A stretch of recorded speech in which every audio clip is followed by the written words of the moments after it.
and welcome to Dawn of an Era of Wellbeing podcast that brings together some of the world's most innovative thinkers to weigh in on matters concerning the future of ourselves and our planet, and to discuss that future not as something to be predicted, but to be created. In each episode, your hosts Ervin Laszlo and Frederick Tsao and moderator Nora Cesar will converse with guests from numerous disciplines to help us navigate a new worldview which derives its wisdom from a synthesis of ancient and modern, East and West, science and spirituality. From these seemingly divergent perspectives, we will demonstrate how we can create a new narrative and usher in the dawn of a better era. So, welcome everyone. Today's episode will be focusing on shamanism. Our guest is Marcela Lobos. Please allow me to introduce her. Marcela Lobos has been initiated in the healing and spiritual traditions of the Amazon and the Andes. She is the author of the book Awakening Your Inner Shaman and the co-author of Mystical Shaman Oracle Cards.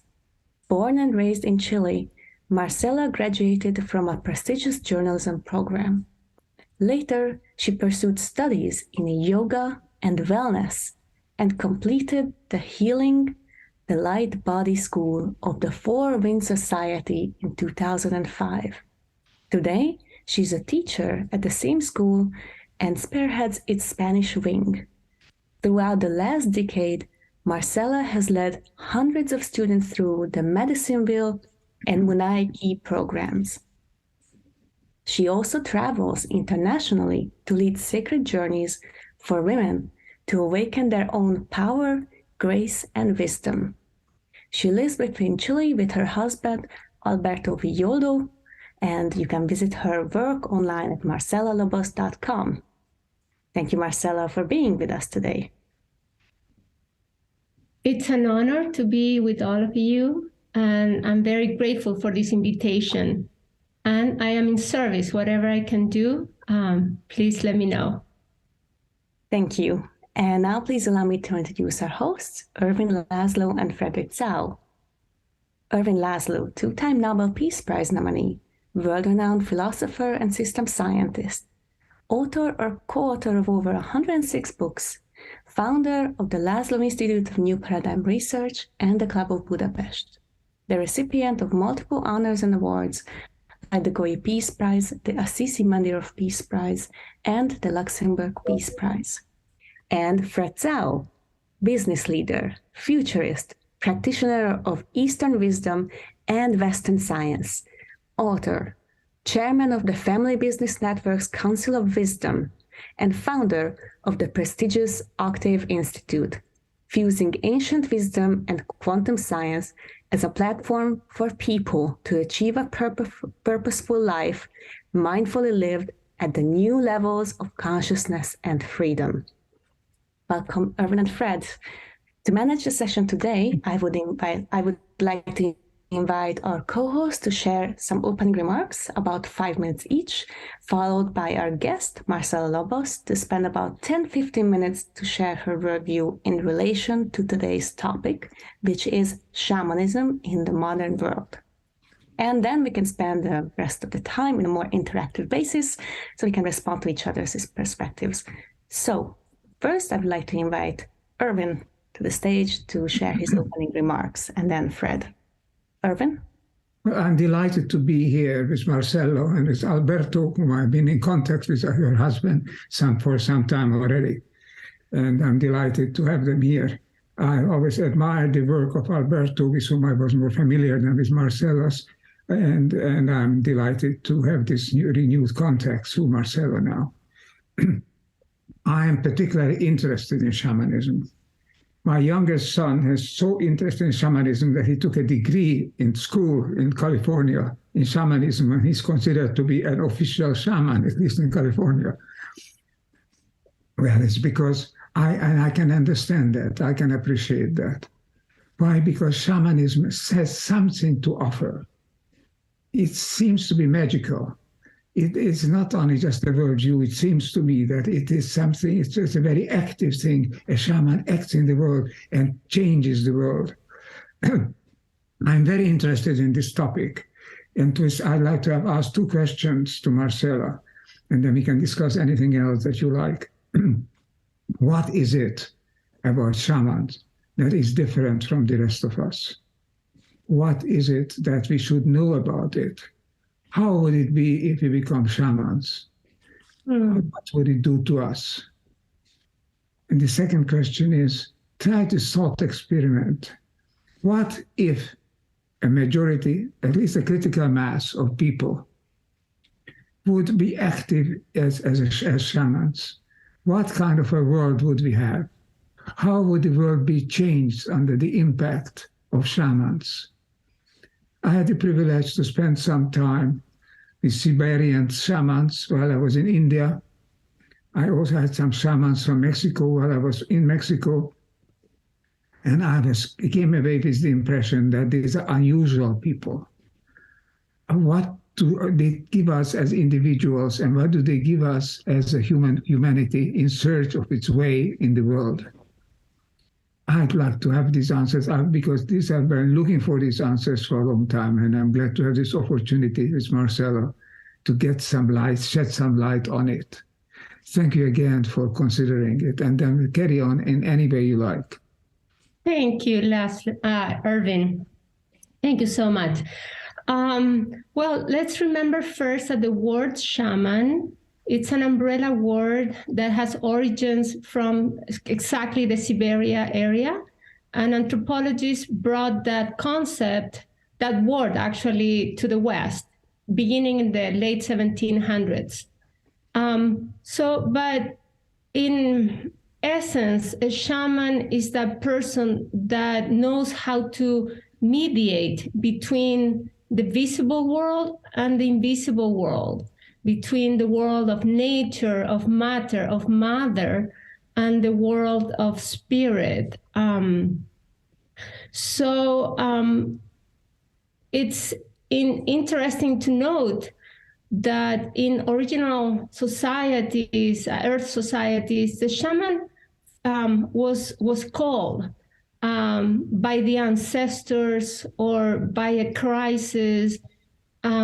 I mostly have worked with the shamans in the Andes, and one way of being called to become a shaman is through lightning. So someone was struck literally by lightning, and if they survived, they were rewired and wide open to work with spirit. It's interesting that nowadays, people that get struck by lightning in the Andes, they don't survive because they're wearing cell phones and shoes with nails and metal, so they die in general. So there are very few shamans left in the Andes that have been called like in that very just impactful way with the lightning. But the shaman then is the person that it's wide open, or at least has an opening, a portal to understand the messages from the beyond. And this is not exclusive to indigenous societies. If we remember that we are all indigenous peoples, we're all aboriginals, we were all born on this earth. So it's very acceptable and understandable that any person in the world, doesn't matter which country, where they live, in what city, they feel a calling to become a shaman. And the way I was called, for example, was through crisis. I was in deep emotional crisis, and that took me to hear, to surrender in desperation, and to hear the grandmothers calling me. I was living in the US, a very distressed life, but I started hearing the drums from my land, from Chile. And I had not been in Chile for 3 years at that point. but I felt the need to come back and to reconnect with my roots. And I think that what has happened to Westerners is that though we could remain so spiritual, but our spirituality made us turn to the heavens. So this patriarchal religion, the religion of the fathers, it's very focused on looking at the light, to the sun and to the light above in the skies, and this urgency to become enlightened. It's all about the light, but we forget about the other side of the equation, which is the dark. And it's not that we want to commune and be dancing with the demons that live in the dark, but be in connection with what has been called the fruitful darkness, the aspect of the darkness that is so necessary for us people, all peoples all over the world, the darkness that allows us to rest deeply at night, to dream and connect with our what we know as the unconscious, thanks to Carl Jung. So because in these dreams, we have messages and we connect with that beyond. So the portal to the beyond is not just outside of us, out in nature, though we can open the portal and call the rains and change the weather and all of that, but also that portal should be towards our own personal and then also the collective unconscious. And then we can live a much richer lives. So I give a lot of credit personally to the work of Carl Jung and depth psychology as a bridge to understand shamanism in a deeper way. And if we all, to your second question, how would the world be different if many more of us would be shamans? Mm-hmm. We would be more connected to our roots. And again, the roots, it's to the darkness of our being. I'm a woman, and as a woman, I have lived shamanism. So, and I have lived shamanism, like I said, mostly in the Andes, but also in the Amazon, and then also with the medicine women of southern Chile, and also with some shamans from Tibet and Mongolia and etc. And as a woman, I feel like my mission is to help us remember that the dark is not the enemy. The dark is just half of the equation. And we just have to vibrate and be careful with what we hang out with in the dark. So more about roots and more paying attention to the subtleness of reality, to the world of spirit and to our own unconscious. Well, just a question, Marcela. You talk about roots. Yes. Are these common roots? There's a beautiful saying, I think it comes from James, William James, how we are all connected in the depths, like under all the roots of the trees are connected. On the surface, we may be separate, but underneath we're all connected. So by remembering our roots, by connecting to our roots, do we connect to each other? Yes, we so badly need connections. We so badly need solidarity in this world, Absolutely. So that would help, connecting to a root would help us to connect to other people with different faiths, different beliefs, but also living on Earth and trying to be part of this evolving human community on Earth. Would shamans help this progression toward oneness? Mm-hmm. Absolutely. And I would say that for me, it's more like not just the roots, but the branches. So in this co-creation, our destiny, moving forward, it's not about the roots and the past and what comes from the depths within, but where are we going? And Fred, being a futurist, could appreciate this. Like as we dream our world into being, as shamans say, dreaming the world into being, imagining it, and then acting on that in that imagination. We also are not alone. We are converging with our branches, reaching up to the heavens. So I want to say that I had the syndrome of being rootless, a rootless Westerner, and in that is where I felt lonely and separated. Didn't matter how many friends I had, but I was not a stable person, and I was very vulnerable in this world.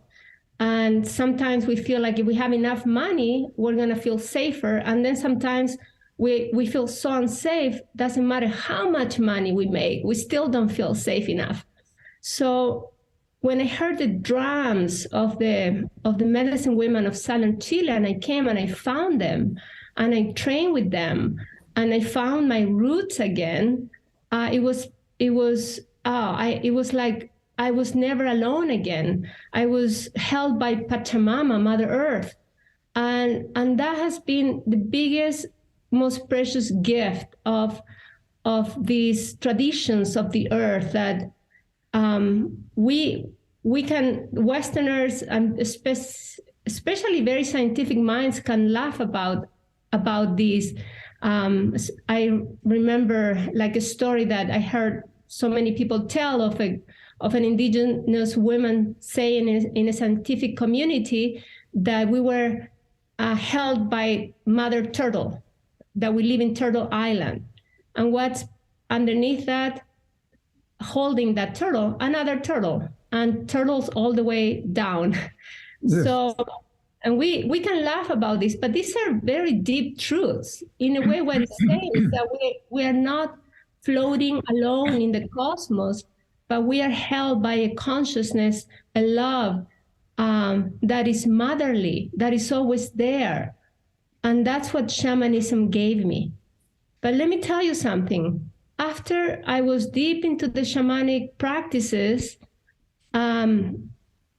again, after a few years, I felt lost, because I'm also a person that grew up in modern civilization, and I felt awkward not knowing how to be part of this Western technological modern civilization. I felt left out. And I imagine that perhaps many indigenous communities feel like left out and isolated and vulnerable. So I had to find a way to immerse myself more in the conversation with my people too, the Westerner mind. So that's how I connected again with depth psychology and Jungian psychology, and that helped me a lot to find answers. Did I answer your question, Irvin? What was your question? It's a very wonderful answer, and it's a deep answer, and it's something we have to pursue. But what you are saying is just makes me ask this just as a last thing, and then we hand it over to Fred, and they're going to go on this conversation. How do you become a shaman? You decide to be one, like my son decided to be a shaman because he admired shamans, So how do you become a shaman? What is your practical advantage? You're telling us that shamans connect. They connect to each other. We need connection. We want to be more part of this family. It's a human family. As a shamans, perhaps we feel more part human on this planet, which is not exposed to so much stress. Okay? So if I decide that I want to be a shaman, I know if I ask this question to a Buddhist, there's very clear answers that we get, about letting go, about if you ask this to psychotherapists, they tell us how to enter altered states of consciousness and so on. What is your way? What is the road that you can see ahead if to become more, if not becoming a shaman, becoming like a shaman?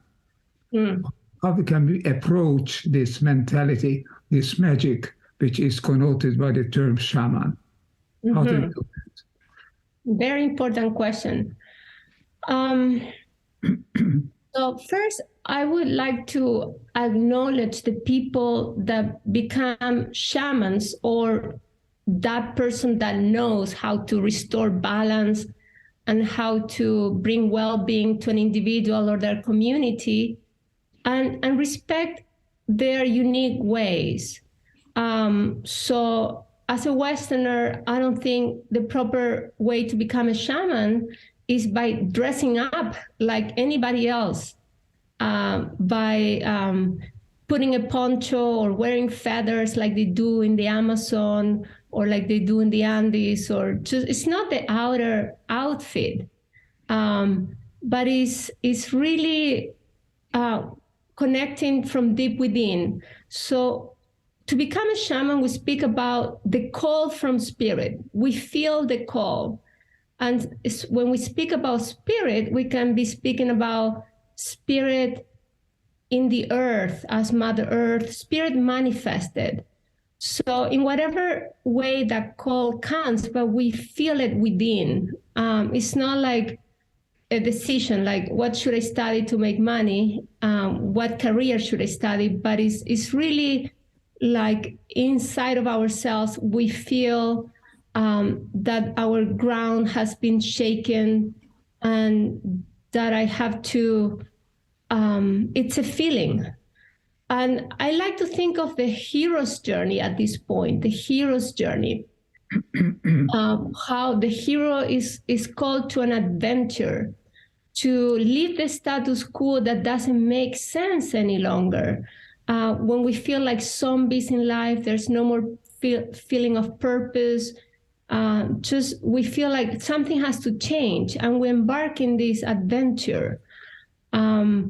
Consciously or not, we all embark in the adventure of the hero, but not everybody becomes a hero. A lot of people get stuck in one of the milestones of the hero's journey, but don't make it all the way through. Some people literally die in their attempt. Some people, they stay stuck in their, they hear the calling, but then they get stuck in the hesitation. Should I go? Should I not? Should I go? Should I not? What they're going to say? What are people going to say? How I'm going to pay my bills? And they get stuck in their same old routines. And then they get sick, and then they can be sick forever unless they really answer the calling. So in answering this calling, we just follow our hearts and see where it leads us. In my case, as I said, it led me from being a mother 24/7, 2 little kids, trying to be responsible citizen, pay my bills at the end of the month in the US, away from my family. It took me all the way back to my country and to connect with the medicine people here, and then with the shamans of Peru. And so we have to at some point follow our heart. And what's difficult about this is that we have to step, we might have to step, and for sure we have to step into the unknown. And that is so uncomfortable for the Westerner. The Westerner wants to know exactly what's going to happen, how I'm going to do it, how I'm going to pay for it, how I'm going to just make it through, when I will be back. And it's a very scary territory for the Westerner. So though many may feel the calling, not everybody will answer the calling. I can see Fred is eager to say something to that, Marcela. Fred? No, I'm listening with great interest, but what crossed in my mind was that before I framed my thinking about the conversation is that the Chinese word shaman is one stroke representing the sky or cosmos or heaven, one line representing the earth, and one stroke linking them, and then a person, but that person has two, which means that the shaman is the one who links heaven and earth and walk as human in both the visible and invisible world. So freely connecting these realities. So just listening to early how the Chinese character described shaman.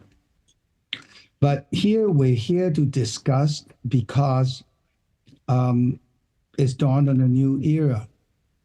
And we call it era, we call it thing, is our own interpretation, our own shared experience, because language is nothing but shared experience expressed with symbolism of words. And so in this new era where the world is global and a common challenge of dealing with sustainability and a desire to be well, and these are the trends and these are challenges where we're evolving to, we have moved from different ways and concept of living from the early humans of shaman, which is nature and connection nature. And, and then move into religious, belief-based spirituality to the expression of God with materialism as our current science are talking about. But then the material science move into quantum science and then explain all reality in terms of consciousness. And since everything is whole, that's why our nature is loving. And then we have to go back to be the whole, to feel we have roots, to feel we're at home. And so everything keeps evolving. And we need a new language to have a new shared experience on Earth and cross-index them to deal with human nature. Now, the minute we're in the material world, we're lost into our wants and desire, and hence there's shadow and lights. But shadow and lights are actually one. They're part of the consciousness. So, yes, we are made from lights, but they're different energy. The shadow is mean that it has no energy. It's a different kind of energy. Perhaps it's a heavier energy. It's not as high frequency as light. And so we cannot look at shadow and light in human terms. Of course, Carl Jung's is a good expression of the material world where the shadow sides are things we cannot accept because we are not open to it. However, what we want to do is come up with a language across these eras. And now in the new era of well-being, where we awaken that really our deepest desire, which are made of, is to be well. Well-being is coherence. Well-being is one. And this is our home. This is where our roots are, to go back, to feel that we are home. And everything is me, and I am everything. And that is love. And so in this new era, we need to have a different expression. I believe that we're moved into an era of awakening, whether woman or man. It's human awakening, where spirituality goes back to direct access of experience. And again, to find human connective and the language for that shared experience that is directly experiencing our spirituality, which is this consciousness, this one. And there are many methods to go there, but we now hopefully can come with a scientific language so that we can cross-index into unity and not be divided because of the language of the belief system, but a new language of direct experience of spirituality itself. And so, hence, I think these series of podcasts are focusing for the indexing work. Thank you. Thank you, Fred. I find it really interesting that you mentioned the Chinese symbol for shaman, because I just started thinking, and in Hungarian, we have a special word. We have the word shaman, just shaman, same. But Zerwin might also be aware it's called táltos. And that's only for those specific people who were part of the tribe, and they were either chosen or they learned how to be a shaman or a táltos. And that was a special way, as you said, to connect the two worlds. So are there still any shamans in China? I would like to know. Oh, yeah, plenty. Oh, okay. If you look at the Taoist tradition, Taoists are shamans. Oh, really? And Taoist practices energy work, qi. Yes. So it's working with qi because we're made by qi. We are qi. So to go beyond and work the energy to refine the energy until we're enlightened is doing energy work. So it will cleanse our body, mind, and spirit and reverse our perception of the world, which is body, mind, spirit, to a reality of spirit, mind, body. And that needs surrendering and reducing your desire, and not the desire to separate there's good, there's bad, there's yin and there's yang. Yin and yang, just energy vibrating. Yes, Taoists are shamans. They have been around for tens of thousands of years. I love that. I love that it's all connected everywhere. It doesn't matter if it's in the Andes or China or Europe, it's somehow all connected. So Marcela, I just connect? So yes. The Taoist is an evolutionary process of shamanism. And the Taoists promote one thing, nature. Nature. Be natural. The Tao is nature. Mm-hmm. That is a quality of shamanism all over the world. Like shamans are animistic. They recognize spirit in all nature. So they speak with the rivers, the stones. I have had discussions with Buddhists and they say, do shamans think that animals should awaken, and are they sentient beings? Of course, yeah, and they agree as well. But do plants are sentient beings? And I say, yes, even stones are sentient beings from the shamanic point of view.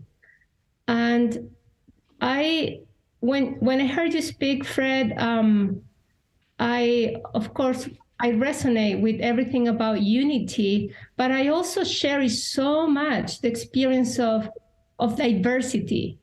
So we are all made of consciousness, of light, of dark, of the elements, of the earth, of the minerals, of the waters.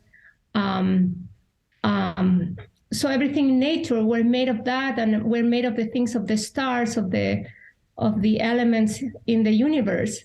But how it all dances in each one of us is unique. And I really cherish that. The uniqueness of how all the elementals dance in each one, in each person.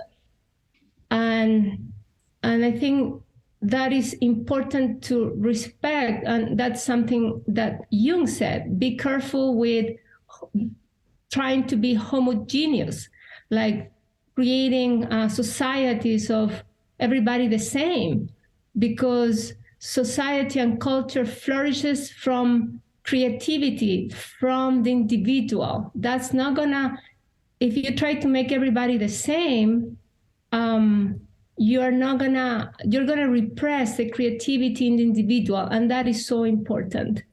So I think that's important to point.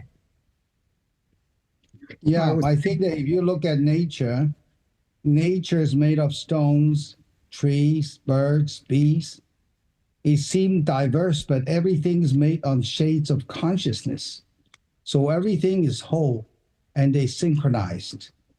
However, human beings are not like other animals. We can be all animals in our nature, and we are creative. If you think about when there was a Phuket tsunami, all the animal birds are going inland up the mountain, and all the people running to the beach. They no longer can sense the information from Earth that trouble is coming. So human beings are all creative, but also delusionary. So when I mean unity, I do not mean homogeneous. Mm-hmm. Actually, the word should be holistic. However, human as a race, before we even move to holistic, there must be some degree of unity so that we can actually create together. And this unity I mentioned is in the context of the human situation that we're in. Yeah. But actually, the world should be holistic.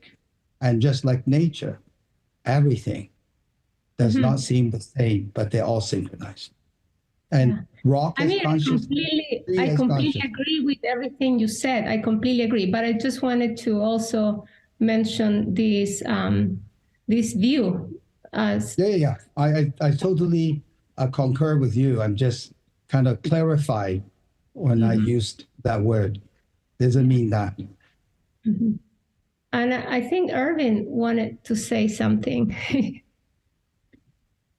Well, these are systemic evolutionary principles that can be expressed in many different ways. But ultimately, we are part of an evolutionary process of integration of diverse elements into unity. In the recent years, in the recent last century perhaps, the element of diversity has overcome the element of unity. We are worshiping individuality in the West in such a way that we often forget our common elements, our common roots. Commonness doesn't mean, as Fred and what you're saying, it doesn't mean sameness. Commonality means being part of a system, just like every cell in our body is part of our whole body. It doesn't mean that all the cells are the same. That wouldn't be a living organism. That would be just a heap of cells. So the systems are very clear. But what we can learn from shamanism is that's what fascinates me. The shaman is really becoming the change. It is incorporating a different view of the world. It seems to me, shamanism is associated with something that's magic, that's out of the ordinary, that's above the ordinary, And that's something which will bring us into contact with that higher reality from beyond that you're talking about.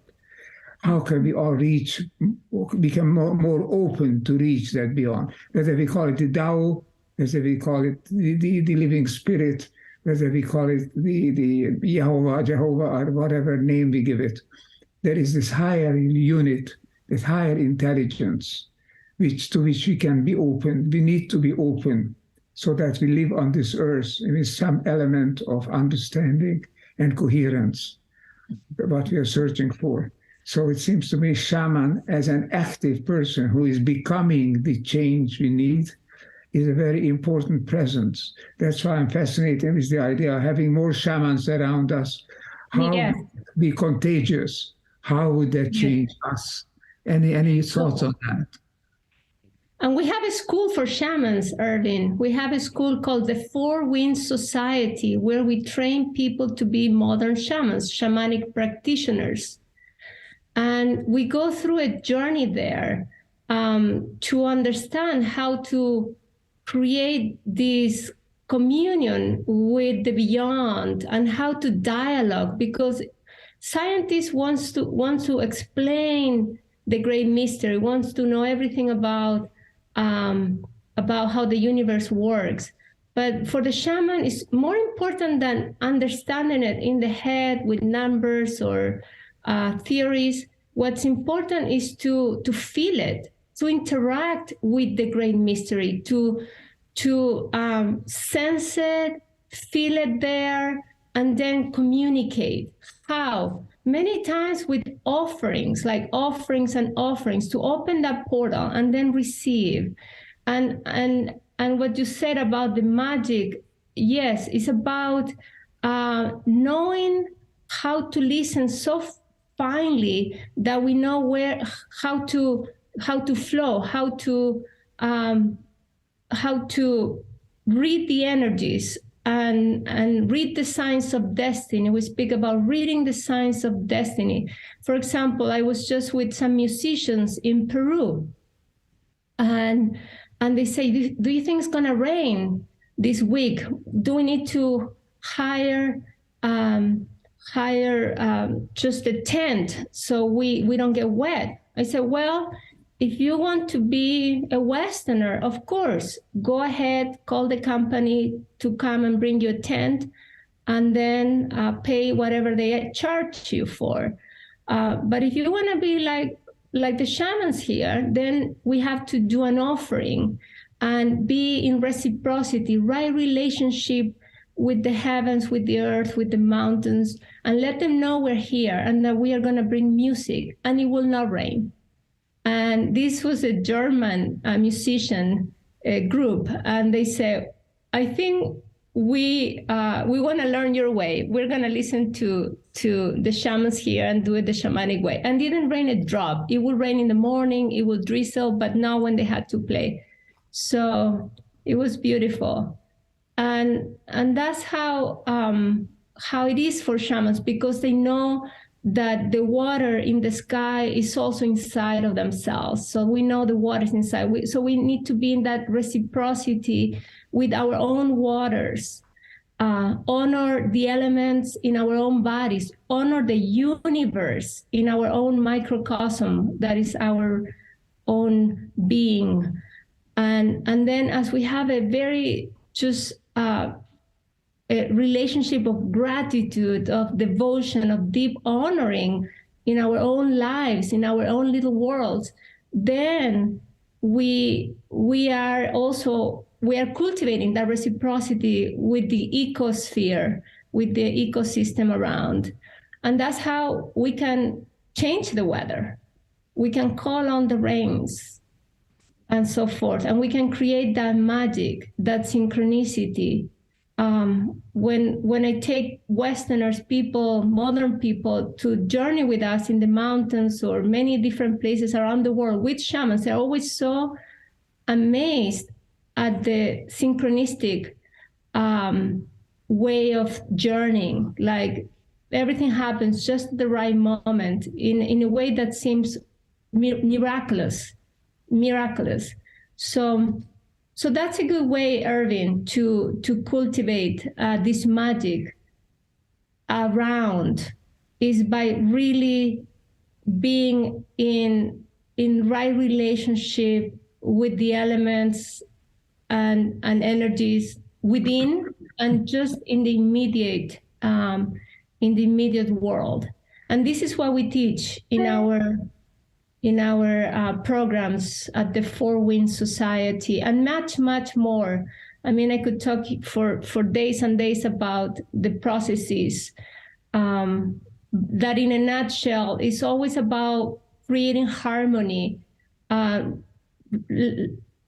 knowing how to release, let go, surrender that which is heavy, doesn't serve, and then knowing how to bring the good energies and what uplifts the spirits of people and of the land and of the surroundings.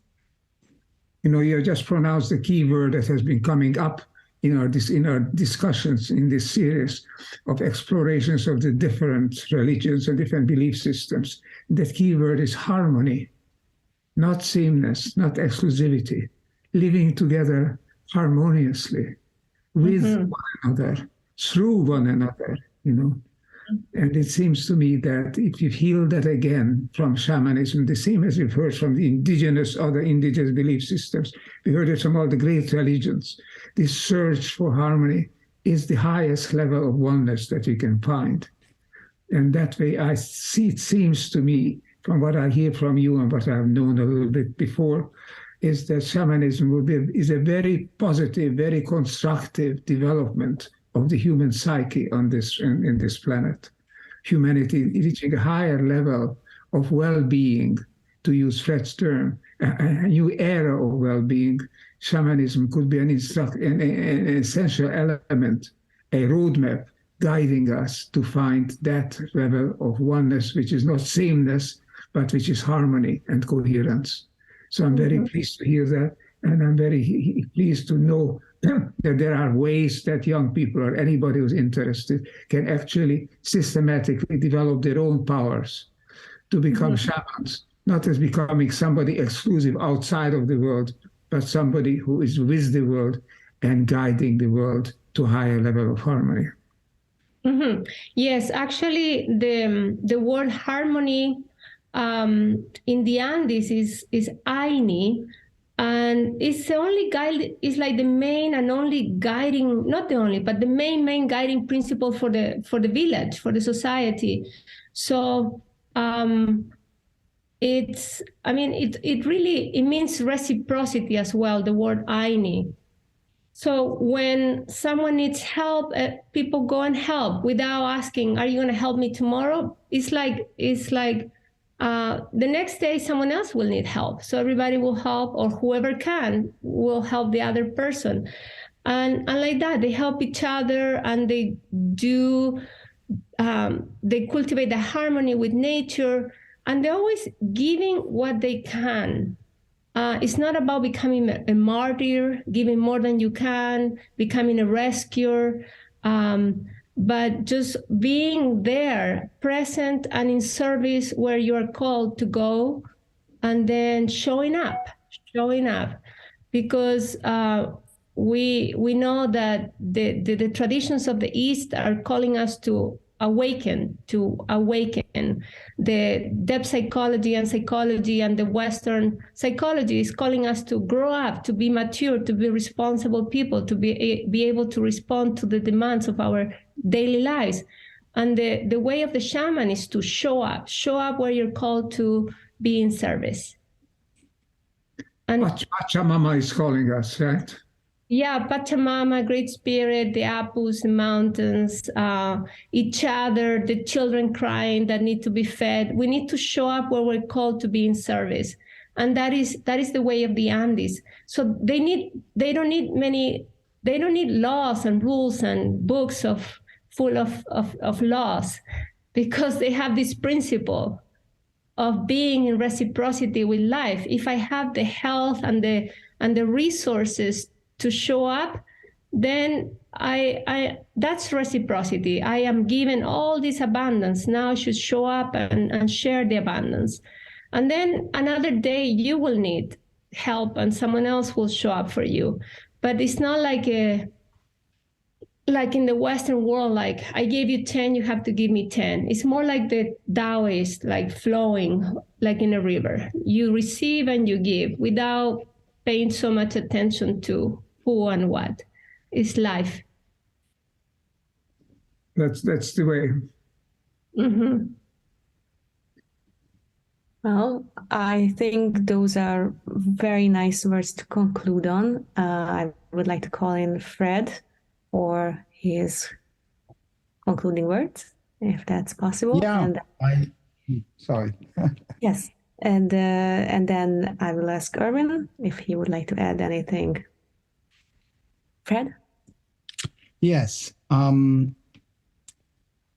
As I said earlier, I think in this era, all era collapse into one and take stock and to really come out with commonality and understanding of commonality so we can move on to create this new era. This commonality is necessary for common sense, common logic to work on this common goal together. Thank you. Beautiful. Erwin? I just want to say a word of appreciation to Fred, who is the initiator of this series, to Kenichi, who has been doing all the technical arrangements and running it up for us, and to this young lady whom I see in front of me now called Nora, who has been introducing and moderating this series. It's extremely useful and even essential to explore our diversity and to find the commonality, as Fred has just said. In this series, we are doing that. Each one of these podcasts is an experience in itself, one invitee more inspiring than the other. Each one remarkable people who are telling us that we are all part of each other. Whichever language they are using, the end result is always that we are part of that oneness which is evolving on this earth. So I have a great pleasure, and I want to just note that, to be a part of this, and I look forward to continuing it. And for now, just want to thank Marcela for this tremendous conversation that we have had with her. And we all try to be future shamans in the sense in which she has pointed out the way to us. Thank you all. Thank you, Erwin. And I have a question to Marcela.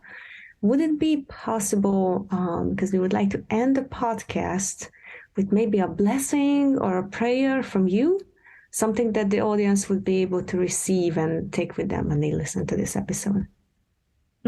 Thank you, Nora, Irvin, Fred, and everyone. Maybe since we're speaking about commonality, I can guide a short prayer in which, with the 4 common elements of all shamanic prayers.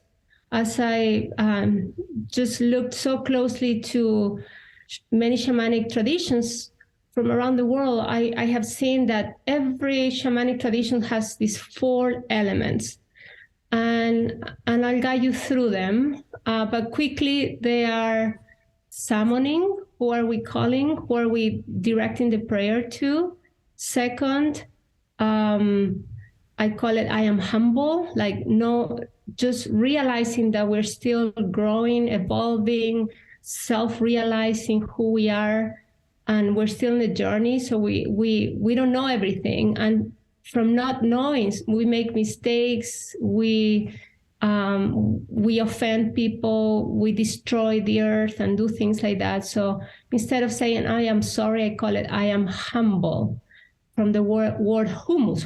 Humble, humus. Humus is earth. I am still a human also, of the earth, and I'm learning. So, and then the gratitude, and finally the longing. What am I longing for? So if you might want to experience this, please find your roots. We have been speaking about roots. With your feet, with your heart, connect to the earth, the mother holding us. And then opening the heart to our destinies in common, our destinies as humanity. And reaching up to the heavens, to the light and the night of the heavens, the energies that feed us every day, to take that next breath in our lives. And take a few breaths to really know that we're here alive right now, and it's such a privilege and a responsibility to be alive right now. And we can join with our hands in front of the heart with this prayer mudra. So common to so many traditions, the prayer mudra in front of the heart. And here from our hearts, we can call in the Great Spirit in any name that is most authentic to us. So we can call on the Great Spirit, the fountain of great consciousness, God, Goddess, whatever is our authentic way to connect with the Great Spirit.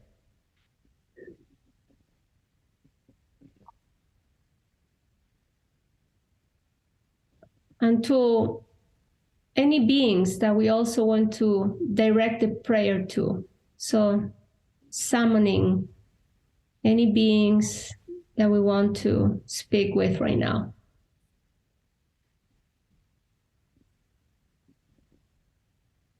And I am calling Pachamama, Mother Earth. And now we can say, I am humble and I am sorry, if we want, for whatever we need to bring up from the dark places inside that is feeling uncomfortable, so we can shine light on it.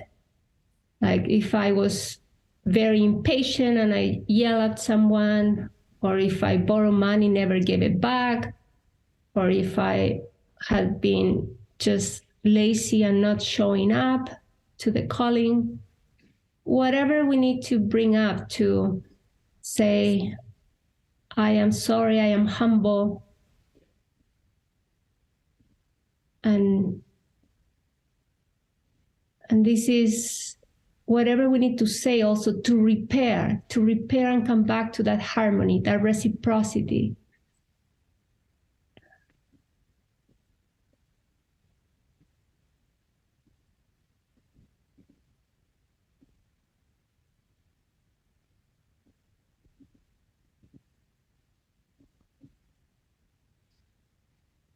And now we can say, I am grateful. We can give thanks for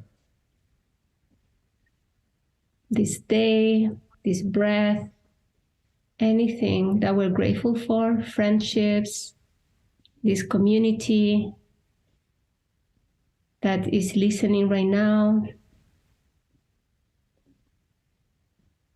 the food that nourishes us every day, gratitude.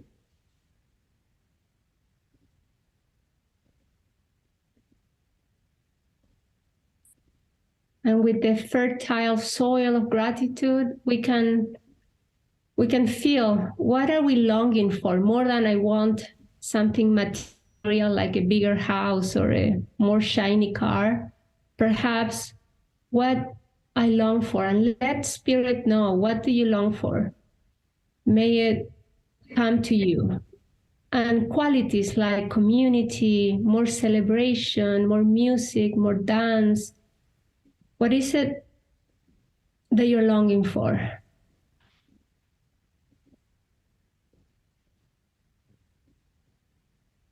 More patience, more stillness.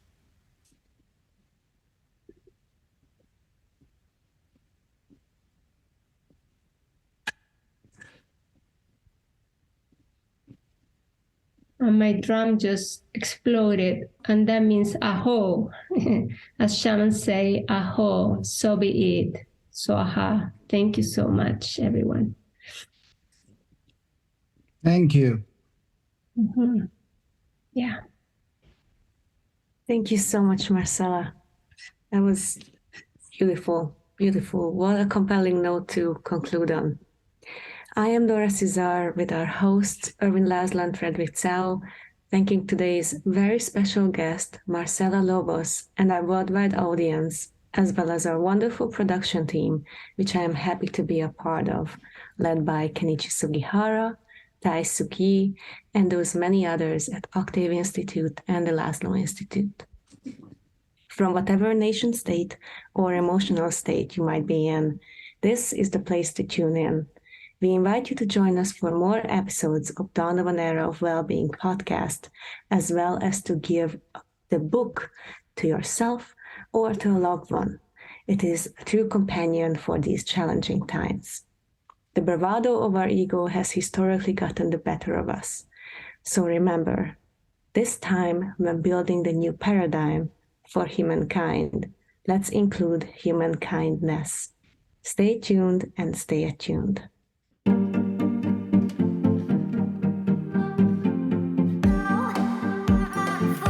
Thank you for listening. Dawn of an Era of Wellbeing is a co-production of the Laszlo Institute of New Paradigm Research, the Octave Institute, and Select Books Publishers. Our theme music is Chimera by Biba Dupont. For more information about Dawn of an Era of Wellbeing, please visit our website at www.thelaszloinstitute.com. If you enjoy our program, please remember to subscribe to us on your podcast service. And if you are using Apple Podcasts, please give us a rating to help other listeners learn about our show. See you next time.